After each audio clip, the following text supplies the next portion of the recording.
Hello. I am fat. Fat's not my actual name. That would be weird and very cruel of my parents.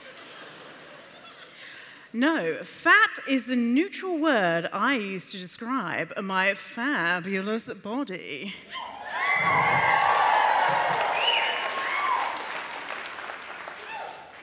Society teaches us that being fat is bad. But what if we spent less time, money, and energy on the pursuit of thinness and instead focused on the things that actually matter? Like, if pineapple on pizza should be outlawed, or if the mullet was the greatest haircut of the 20th century. What if we lived in a society where every body type was not only accepted, but cherished? Like me, you may be so frustrated that the diet industry thrives on your failure. Half of everyone watching this talk will go on a diet this year, telling yourself, this time it'll be different. This time I'll get a bikini body. This time I'll transform my whole life. Last year, Americans spent over $66 billion on trying to become thinner. 95% of diets fail, and 1 in 3 dieters goes on to pathological dieting. You go on a diet, your diet fails, you think that you're a greedy loser, and then you go back again for another round of punishment.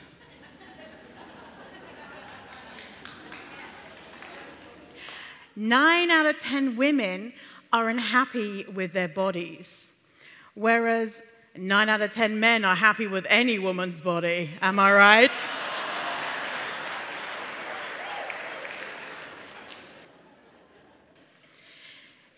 81% of 10-year-old girls and boys are afraid of being fat. So, if your self-image limits your relationships, stops you from achieving your goals, or living the life that you truly deserve, then the madness has to stop. Be a rebel. Love your glorious body.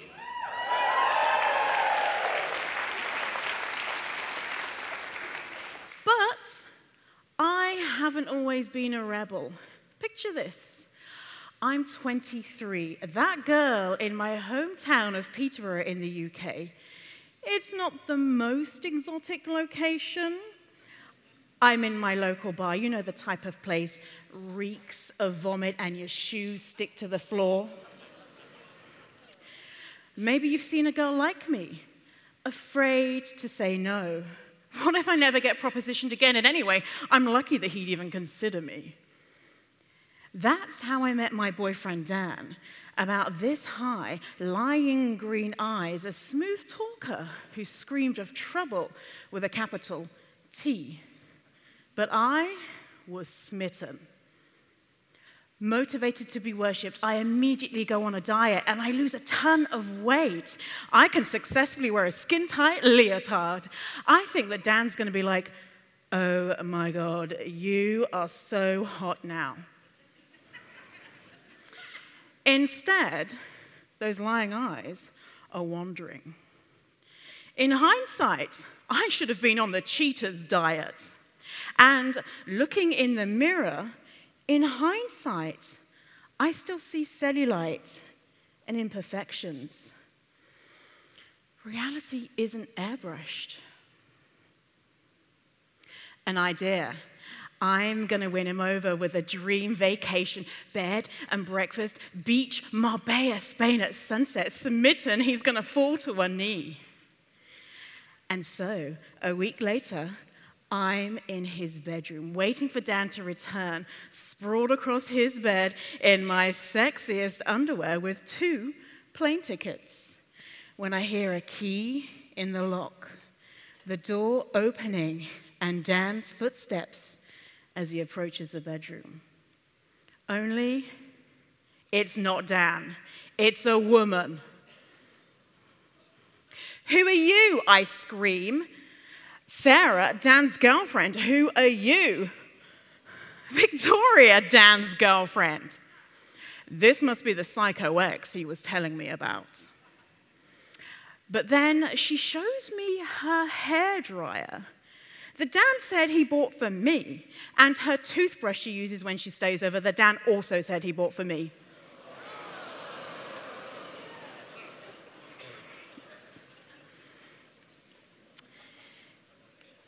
You may know the feeling, like a bomb exploding. My ears are ringing. There's chaos everywhere, total disbelief. I grab my sexy underwear and my bunny slippers that Dan probably told Sarah he bought for her, and I drive away in a daze thinking, I'm still too fat to keep a man interested. No wonder he cheated. This body has always been such a disappointment. And what does it give me in return? More heat in the winter and increased buoyancy?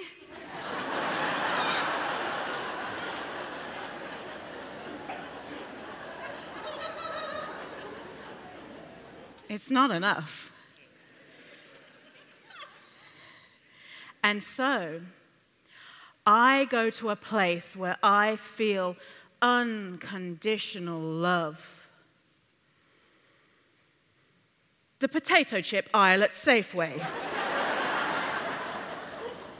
I am in heaven. Salty Pringles, you're making me feel something a man never has. I feverishly turn my attention to my other beau. Milk chocolate, oh my God, you smooth, sweet prince, come to mama. I dance through the bread aisle, embracing steamy baguettes as Skittles rain from the sky, covering me in sugary kisses.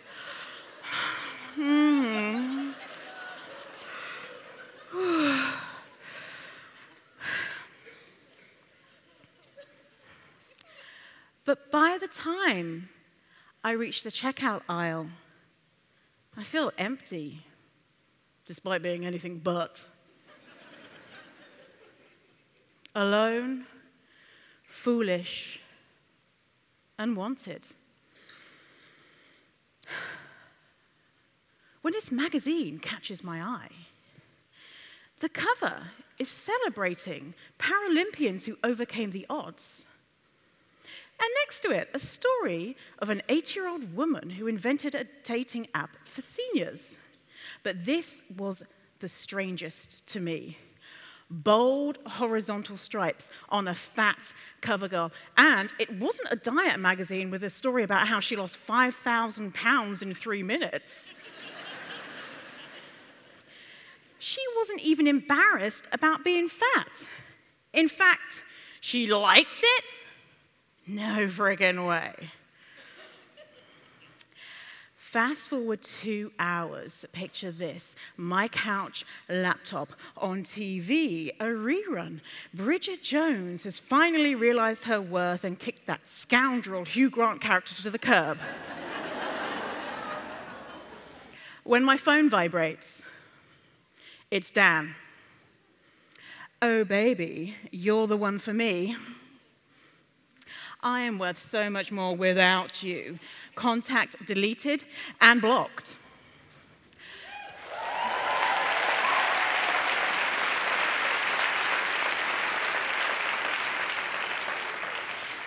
Magazine open on my lap.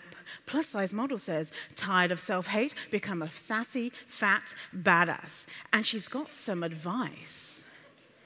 Get rid of negative people. Start with your social media. And so, I open my Facebook. Weird Uncle Keith.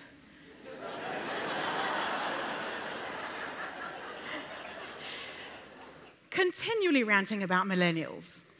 Unfollow. My schoolmate, Michelle. I'm on the Brazilian bikini belly boot camp diet. She's already 100 pounds smaller than me. Unfollow. My vegan friend who keeps declaring her undying love for celery and dust.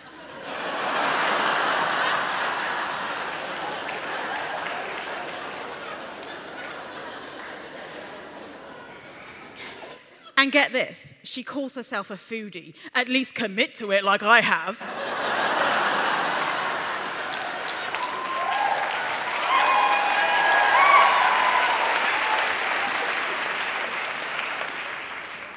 In fact, all vegans unfollow.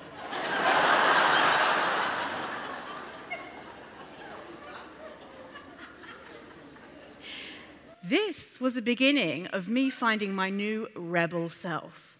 And it started with seeing a fat woman who knew she was a queen and a simple unfollow on Facebook.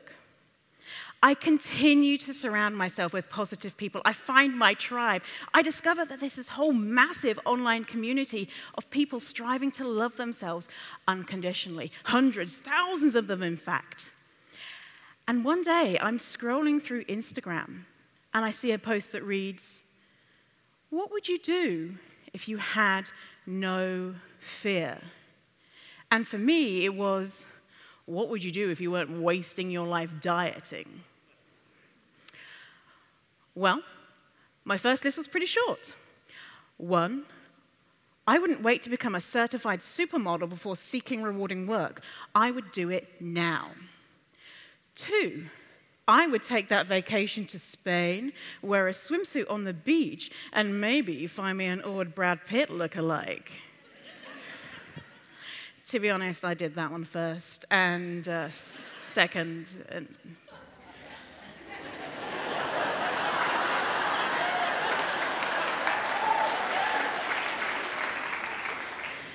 And 3, if I wasn't wasting my life dieting, I would finally love myself unconditionally. I do the first 2 things. I even post a picture of myself in my bikini online. But loving myself? So hard. I love being surrounded by fierce fatties, and I go to the extreme, building a website, eager to share my life-changing experiences with the world, and I get a ton of positive feedback. But not everyone is as pleased about my newfound confidence. My email pings with a new message.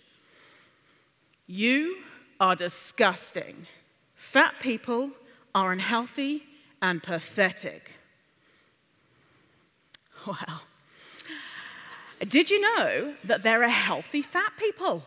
Isn't it wild? We're not at home guzzling lard milkshakes 24 hours a day, contrary to what some people believe. And anyway, you don't need to be healthy to be a worthy human being.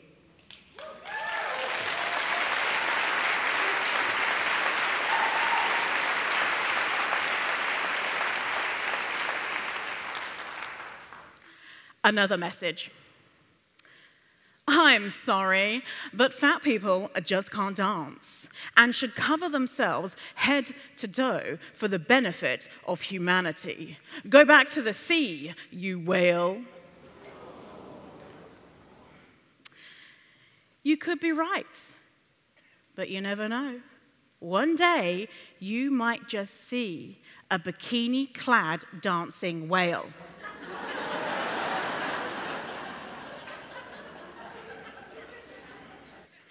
Thanks to these trolls and many more, I finally realized that I don't need to be thin to be worthy. Bottom line, no matter if you're fat, thin, tall, short, mullet sporting, leopard print thong wearing, or pineapple on pizza eating, you are worthy as a human being. I have a secret to tell you. It's pretty outrageous, so get ready to recoil in horror.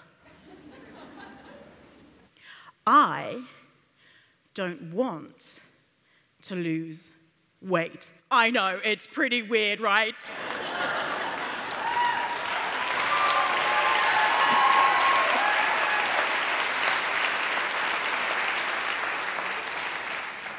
I was so wrong when I believed that thin equaled happy and healthy, and fat equaled unhappy and unhealthy. No matter what negative beliefs you're holding on to, you can flip the script and find joy in something that used to bring you shame. You can be a rebel.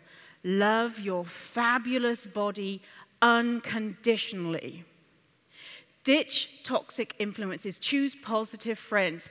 Take your body on adventures and do the things that really make you happy, whether your bum jiggles while you do it or not.